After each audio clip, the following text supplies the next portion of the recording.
रात के घने अंधेरे में एक ऊंट थार के रेगिस्तान में काफी तेजी से भारतीय सीमा की तरफ भागता हुआ आ रहा था। साथ ही उस ऊंट के ऊपर बैठा हुआ एक शख्स बार बार पीछे की तरफ पलटकर यह देख रहा था कि कहीं कोई उसका पीछा तो नहीं कर रहा। और इस दौरान वो ये भरपूर कोशिश कर रहा था कि वो ऊंट को जितना हो सके उतना तेज स्पीड में दौड़ाते हुए जल्दी से जल्दी भारतीय सीमा में प्रवेश कर जाए, क्योंकि उसके मन में इस बात का डर था कि कहीं कोई उसका पीछा करते हुए उसे पकड़ ना ले। लेकिन तभी उसका ये डर यकीन में बदल जाता है और उसे अपने पीछे 2 जीपों की हेडलाइट्स की रोशनी दिखाई देती है, जो कि उसका पीछा करते हुए ही काफी तेजी से उसकी तरफ बढ़ रही थी। साथ ही बीतते हुए हर एक सेकंड के साथ उनके बीच का फासला कम होता जा रहा था और फिर कुछ ही देर बाद पीछे से एक गोली चलने की आवाज सुनाई देती है, जिसके बाद उस शख्स का वो ऊंट वहीं पर लड़खड़ा कर नीचे गिर जाता है और उस ऊंट के साथ साथ वो शख्स भी धड़ाम से नीचे रेगिस्तान की उस मिट्टी में एक ढलान से फिसलता हुआ उस ऊंट से थोड़ी दूर जाकर गिर गया था। पर वहां गिरने के साथ ही उस शख्स ने अपनी जेब से एक छोटी सी डब्बी निकाली और फटाफट रेत में एक गड्ढा खोदकर उसे वहीं पर दबा दिया, ताकि वो डब्बी किसी भी हालत में जो लोग उसका पीछा कर रहे थे उनके हाथों ना लगे। लेकिन इससे पहले कि वो इसके अलावा कुछ और कर पाता या वहां से भाग पाता, अचानक से वो दोनों जीपें उसके पास आकर रुकती हैं और वहां रुकते ही उन जीपों से कोई और नहीं बल्कि पाकिस्तानी सेना के रेंजर्स उतरते हैं। जीप से उतरते ही वो दोनों रेंजर्स अपने जवानों को काफी गुस्से में ऑर्डर देते हैं कि पकड़ लो इस काफिर को, आज ये किसी भी हालत में बचकर हिंदुस्तान की सीमा तक नहीं पहुंचना चाहिए। रेंजर्स के द्वारा ये ऑर्डर देते ही पाकिस्तान आर्मी के जवान भागकर उस शख्स को वहीं पर पकड़ लेते हैं। पकड़े जाने के बाद उसकी तलाशी ली जाती है। इसके साथ ही बगल में पड़ा हुआ जो ऊंट अभी भी दर्द में करहा रहा था, उस ऊंट के ऊपर जो बड़े बड़े थैले और बोरियां लटकी हुई थीं, उन सभी बोरियों और थैलों की भी तलाशी ली जाती है। लेकिन पाकिस्तान आर्मी के जवानों को उनमें सिर्फ नमक और सूखे मेवों के अलावा और कुछ नहीं मिलता है। पर पकड़े जाने के बाद भी उस शख्स के चेहरे पर किसी भी तरह का डर और घबराहट नहीं थी, जैसे कि उसे यह पता हो कि उसका असली काम पूरा हो चुका है। पर तभी पाकिस्तान आर्मी का एक रेंजर उसके सिर पर पीछे से एक राइफल के बट से मारता है, जिसकी वजह से वो शख्स बेहोश होकर वहीं की वहीं गिर पड़ता है। हालांकि मैं जानता हूं कि अब आप लोगों के दिमाग में यही चल रहा होगा कि आखिर वो शख्स कौन था और क्यों उसे पकड़ने के लिए पाकिस्तान आर्मी के वो जवान उसके पीछे लगे हुए थे। साथ ही वो शख्स पाकिस्तान से भारतीय सीमा की तरफ ही भागता हुआ क्यों आ रहा था? क्या वो कोई पाकिस्तानी भगोड़ा था या फिर बात कुछ और ही थी? दरअसल इन सब की शुरुआत साल 1968 के दौर से शुरू हुई थी। वो दौर जब हिंदुस्तान और पाकिस्तान के बीच साल 1965 में एक जंग हो चुकी थी। अब भले ही उस जंग में हिंदुस्तान ने पाकिस्तान को करारी हार दी हो, पर हिंदुस्तान ये बात अच्छी तरीके से जानता था कि पाकिस्तान पलटवार जरूर करेगा और पलटवार करने से पहले वो अपनी सैन्य क्षमताओं और बाकी की चीजों को मजबूत करने पर अपना पूरा जोर लगा देगा। ऐसे में हिंदुस्तान को पाकिस्तान की सरजमीन पर कुछ ऐसे लोग चाहिए थे जो वहां की हर एक्टिविटी के ऊपर नजर रखकर सारी जानकारी किसी भी तरीके से हिंदुस्तान तक पहुंचा दें। और इस चीज की तैयारी हिंदुस्तान ने 1965 की जंग खत्म होते ही शुरू कर दी थी। अलग अलग तरीकों से भारतीय जासूस पाकिस्तानी सीमा में दाखिल करवाए जा रहे थे और जिस शख्स के बारे में आप लोगों ने इस वीडियो की शुरुआत में सुना, वो शख्स भी उसी तैयारी का एक हिस्सा था। साल 1968 का अंत होते होते भारतीय खुफिया एजेंसी रॉ की नींव रख दी गई थी और इसके साथ ही रॉ ने ऐसे लोगों को भी चुनना शुरू कर दिया था जो पाकिस्तान में रहकर उनके लिए वहां की खुफिया जानकारियां जुटा सकते थे। ऐसे में रॉ के कुछ अधिकारियों को पता चलता है कि भारत और पाकिस्तान के जैसलमेर वाले बॉर्डर पर कुछ लोग ऐसे हैं जो मसाले के व्यापारी हैं। वो ऊंटों के जरिए हिंदुस्तान से पाकिस्तान के सिंध प्रांत तक जाते हैं और वहां से मसाले लेकर वापस हिंदुस्तान तक आते हैं, क्योंकि उस वक्त तक दोनों देशों के बॉर्डर पर कोई भी फेंसिंग यानी कि कटीले तारों वाली बाड़ नहीं लगाई गई थी। उस वक्त बॉर्डर पूरी तरीके से खुला हुआ था, जिससे कोई भी एक दूसरे देश की तरफ बड़ी ही आसानी से आ जा सकता था। हालांकि दोनों देशों की सेनाओं के द्वारा बॉर्डर पर गश्त लगाई जाती थी, लेकिन वहां के लोकल इलाके में रहने वाले लोगों को इस बात का अच्छी तरीके से पता था कि कौन से टाइम पर बॉर्डर पार करके जाना है, किस टाइम पर और कौन से रास्ते पर दोनों देशों की बॉर्डर फोर्स से बचा जा सकता है। और ऐसे ही लोगों में से एक शख्स था जिसका नाम था हनीफ खान। हनीफ दिखने में बिल्कुल साधारण आदमी था। उसके पास कुछ 2-4 ऊंट थे जिनका वो अलग अलग चीजों के लिए इस्तेमाल किया करता था। ऐसे में रॉ के एक अधिकारी का हनीफ खान से संपर्क होता है और उसे शुरू से लेकर एंड तक की सारी चीजें अच्छी तरीके से समझा दी जाती हैं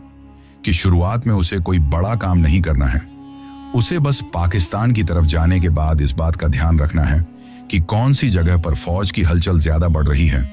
कौन से इलाके में जरूरत से ज्यादा ट्रकों की आवाजाही हो रही है और किस किस जगह पर फौज के कैंप लगे हुए हैं।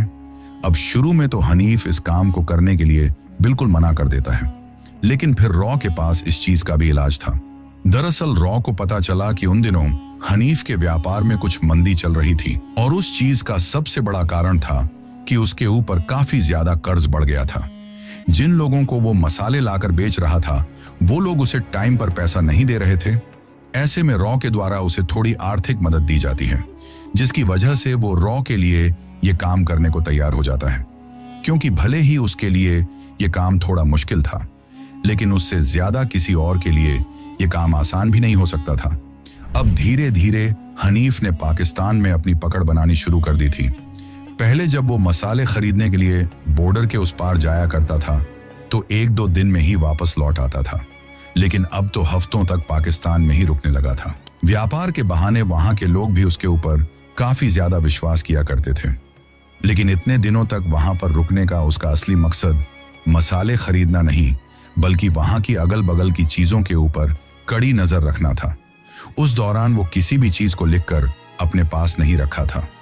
क्योंकि पकड़े जाने पर वो लिखा हुआ एक सबूत के रूप में साबित हो सकता था।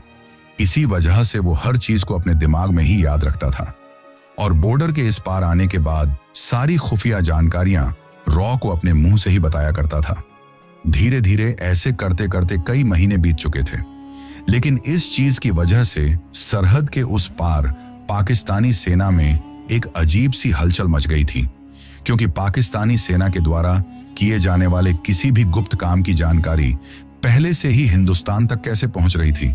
ये उन लोगों के लिए सबसे बड़ा सवाल था। क्योंकि जैसे ही हनीफ को वहां की किसी भी फौजी कार्यवाही के बारे में जानकारी मिलती तो वो सारी बातें इंडियन इंटेलिजेंस तक पहुंचा देता, जिसके बाद फिर रॉ के पाकिस्तान में हनीफ के अलावा भी जो कोई फील्ड ऑपरेटिव एजेंट थे उनके द्वारा कुछ ना कुछ ऐसा किया जाता था जिसकी वजह से पाकिस्तान आर्मी का वो प्लान फेल हो जाता था। ऐसे में एक प्लान के फेल होने पर तो भले ही किसी को शक ना हो, लेकिन जब हर बार हर चीज ही लीक होने लगी तो पाकिस्तानी सेना के अफसरों और वहां की खुफिया एजेंसी ISI को इस बात के ऊपर पूरा यकीन हो गया कि कोई ना कोई तो ऐसा है जो इधर की सारी गुप्त जानकारियां हिंदुस्तान तक पहुंचा रहा है। और इस शक की सुई ने हनीफ के लिए मुश्किलें बढ़ा दी थी, क्योंकि अब पाकिस्तानी सेना के अफसर सादा वर्दी में आम जनता के बीच काफी बड़ी संख्या में घुल चुके थे, क्योंकि उन्हें किसी भी हालत में हिंदुस्तान के उन जासूसों को पकड़ना था जो ये सारी जानकारियां हिंदुस्तान तक पहुंचा रहे थे। अब इधर जो हनीफ था वो ज्यादा पढ़ा लिखा भी नहीं था। ऐसे में उसे पाकिस्तान की खुफिया एजेंसी ISI की गहरी चालों की भनक नहीं लगती है, और उसी दौरान उससे एक गलती ऐसी हो जाती है जिसने पाकिस्तान की उस शक की सुई को उसकी तरफ ही मोड़ दिया था। और वो गलती ये थी कि जिस रास्ते से हनीफ आया जाया करता था उसी रास्ते के बगल में उसको पाकिस्तान आर्मी का एक बहुत बड़ा कैंप लगता हुआ दिखाई देता है। साथ ही उस कैंप के अगल बगल में पाकिस्तान आर्मी के हथियारों को रखने के लिए एक बहुत बड़ा गोदाम बनाया गया था। दिन के वक्त के साथ साथ अब वहां पर रात के वक्त भी दूर से ही काफी ज्यादा रोशनी दिखाई देने लगी थी। उस चीज को देखकर हनीफ ये अच्छी तरीके से समझ गया था कि वहां पर कुछ ना कुछ बड़ी प्लानिंग चल रही है। ऐसे में धीरे धीरे हनीफ किसी बहाने से उस पाकिस्तानी कैंप की तरफ जाने लगता है। जिस इलाके में वो कैंप बना हुआ था उस इलाके की बस्तियों में जाकर हनीफ मसाले बेचने लगा था। लेकिन एक बार दिन ढल जाने के बाद भी जब हनीफ उस कैंप की दीवार के बिल्कुल पास से ही अपने ऊंट को लेकर गुजर रहा था तो वो एक पाकिस्तान आर्मी के जवान की नजरों में आ जाता है। अब पहले दिन देखने पर तो वो उससे कुछ नहीं कहता है, लेकिन हर रोज ही हनीफ की उसी इलाके में मौजूदगी कहीं ना कहीं उसके लिए खतरा बन चुकी थी। इसके साथ ही उसने एक गलती और कर दी थी कि उस कैंप के अगल बगल की बस्तियों में मसाले बेचने के बहाने जब वो वहां जाया करता था तो एक बार गलती से उसके मुंह से ये बात निकल गई थी कि अजी मैं तो सरहद के उस पार से आया हूं। सुना था कि आपके सिंध प्रांत में काफी अच्छे मसाले मिलते हैं, लेकिन हमारे उधर भी मसाले बहुत अच्छे होते हैं। एक बार आप इनका इस्तेमाल करके देखो, फिर बताना कि आपके सिंध वाले ज्यादा अच्छे हैं या हमारे वाले। अब हनीफ ने वहां पर यह बात बोल तो दी थी, लेकिन उसे इस बात का जरा भी अंदाजा नहीं था कि जिस घर में मसाले बेचते वक्त उसने ये बात बोली है, उसी घर में एक बुजुर्ग ऐसा था जो पहले से ही पाकिस्तान आर्मी से एक मेजर के पद से रिटायर हो चुका था। लेकिन रिटायर होने के बाद भी उसका पाकिस्तान आर्मी के कई बड़े अफसरों से गहरा ताल्लुकात था। ऐसे में जैसे ही उस दिन उस रिटायर पाकिस्तान आर्मी के मेजर के कानों में ये बात पड़ती है, तो उसके कान खड़े हो जाते हैं और वो ये जानकारी पाकिस्तान आर्मी और वहां की खुफिया एजेंसी ISI तक पहुंचा देता है। इसी वजह से हनीफ को पकड़ने के लिए पाकिस्तान की तरफ से एक पूरा जाल बिछाया जाता है, जिसके बारे में हनीफ को कोई जानकारी नहीं थी, और धीरे धीरे हनीफ उस जाल में फंसता चला गया था। फिर एक शाम को जब वो फिर से पाकिस्तान आर्मी के उस कैंप के गेट के पास में खड़ा खड़ा कुछ चीजों को देख रहा था, तो उस दिन फिर से उससे एक गलती हो गई। दरअसल उससे पहले उसने कभी भी किसी भी चीज को लिखकर नोट नहीं किया था, लेकिन क्योंकि शायद उस दिन उसके पास इतनी सारी जानकारियां हो गई थी, तो उसने सोचा कि हो सकता है मैं इसे भूल जाऊंगा। इसी वजह से उसने एक छोटे से कागज के ऊपर वो सारी जानकारी लिखकर एक डब्बी के अंदर डाल ली थी। लेकिन रॉ के द्वारा दी गई ट्रेनिंग की वजह से लिखने पर भी उसने वो जानकारी सीधे तौर पर नहीं, बल्कि एक कोडेड मैसेज के रूप में लिखी थी, ताकि अगर वो किसी के हाथ भी लग जाए तो किसी को ये पता ना चले कि आखिर उसमें असल में लिखा क्या है। पर तभी वही पाकिस्तान आर्मी का जवान जो पिछले कई दिनों से उसके ऊपर नजर रख रहा था, वो काफी गुस्से में उसकी तरफ बढ़ता हुआ उसे कहता है कि कौन हो तुम और इतनी रात को यहाँ क्या कर रहे हो।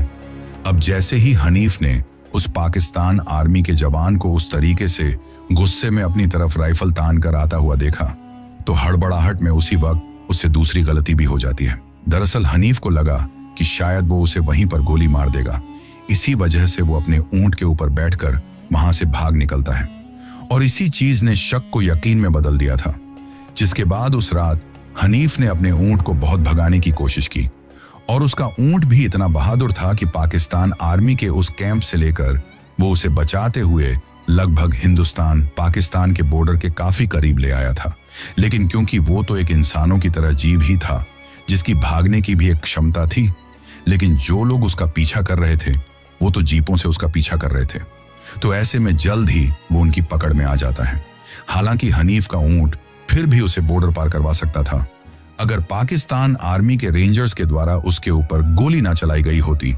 क्योंकि गोली लगने की वजह से ही वो धड़ाम से नीचे गिर पड़ा था। लेकिन उस दिन वहां पर पाकिस्तान आर्मी के हाथों पकड़े जाने के बाद जब कई महीनों तक हनीफ वापस हिंदुस्तान नहीं लौटा, तो रॉ को यह बात समझने में देर नहीं लगी कि शायद वो वहां पर पकड़ा जा चुका है। लेकिन उसी दौरान हनीफ के गांव की तरफ एक अजीब से मरे हुए जानवर की गंध लोगों को हवा में महसूस होने लगी, और जैसे ही इस बात की खबर रॉ को लगी, तो उस इलाके में सर्च ऑपरेशन चालू किया गया, जिसमें जब रॉ के हाथों हनीफ का वो मरा हुआ ऊंट लगा और उस ऊंट के अगल बगल में जब रेत के अंदर तलाशी ली गई, तो उस डब्बी के अंदर जो सीक्रेट कोड लिखा हुआ था, उस सीक्रेट कोड की वजह से 1971 की जंग में भारत को एक बहुत बड़ी सफलता हासिल हुई थी। लेकिन उस दिन के बाद ना ही तो हनीफ कभी सरहद के इस पार लौटा और ना ही उसकी कोई खबर लौटी।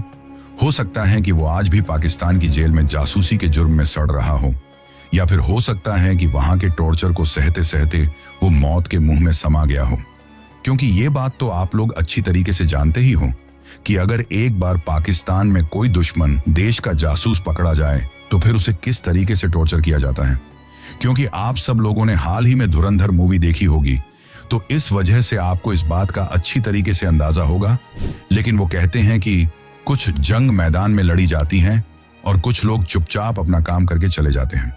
हनीफ भी ऐसे ही लोगों में से एक था, जिसने इतिहास के पन्नों पर अपना नाम छपाए बिना ही अपना फर्ज पूरा किया।